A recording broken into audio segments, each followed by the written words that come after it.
Most of our pastures are watered by reservoirs or pits or something, Yes. but it's years like this year and last year when they go dry, and that kind of got us started into drilling wells so we had water when the reservoirs went dry.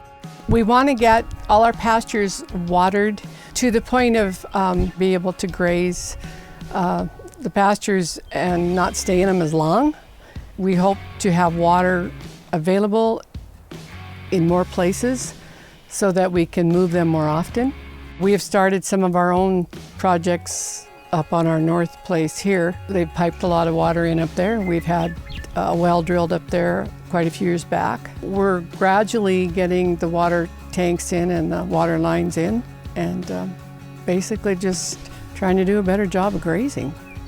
With Jim and Dee Shettel, their concern was a lack of stock water on their property. From a wildlife standpoint, nearly their entire ranch is comprised of former crop ground or expired CRP that could at any moment be returned to crop production with no real penalty. So the intent of things like easements or project agreements is to do things that kind of formally protect that land for some amount of time, if not forever. The benefit of a project is we aren't leaning on that enforcement to make that decision. We're leaning on what the producer's wishes are, which in this case is they would like to do things that keep grass in place long term. So if we can do things on expired CRP like add stock water and grazing infrastructure, we're more likely to assist those producers in keeping that grass in grass long term. We then turn to the partnership that RSA has grown to put together. And through a combination of partners, Fish and Wildlife Service and Ducks Unlimited were able to provide a well. Montana Fish, Wildlife and Parks was able to provide the pipeline. And then Ranchers Stewardship Alliance was able to provide the tanks for their stock water system. That didn't complete their plan, but it met their goals for the time being, and it keeps that grass in grass through their decisions as well as the agreements that come with those contracts. We've come a long way, and it's really nice to have the water lines in and to have the nice tanks, and I'm looking forward to doing even more of that. I recently applied to RSA for some portable water tanks and one permanent wintertime water tank.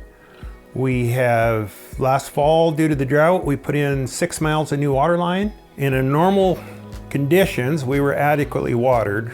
Given the last couple years of drought, we've had to drop our grazing considerably, and I think that water is my next most important key step to staying profitable and being able to utilize my grass. And then the nice thing about this is we can now set them different places than where the reservoirs are to help spread out our grazing distribution.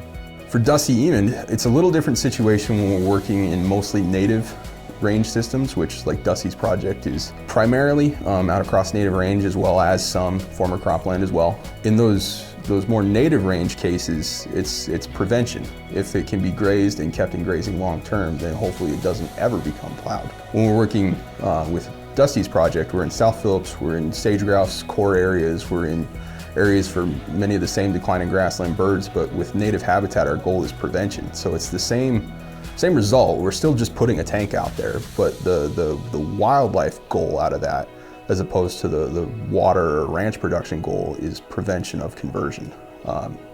And then if we can build a relationship with ranches and keep them enthused about ranching longer, the most successful wildlife habitat is often on working agricultural lands. 70% of the best habitat in Montana falls on private lands.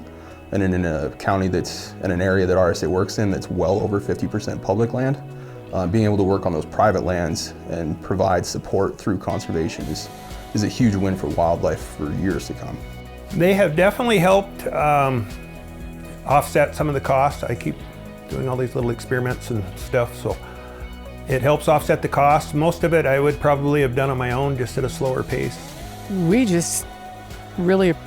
really appreciate that, being a part of something that we're all kind of looking down the same road. You know, we all have the same game. It's really nice to be able to talk to people like that appreciate the same things you do and they want to keep the land healthy.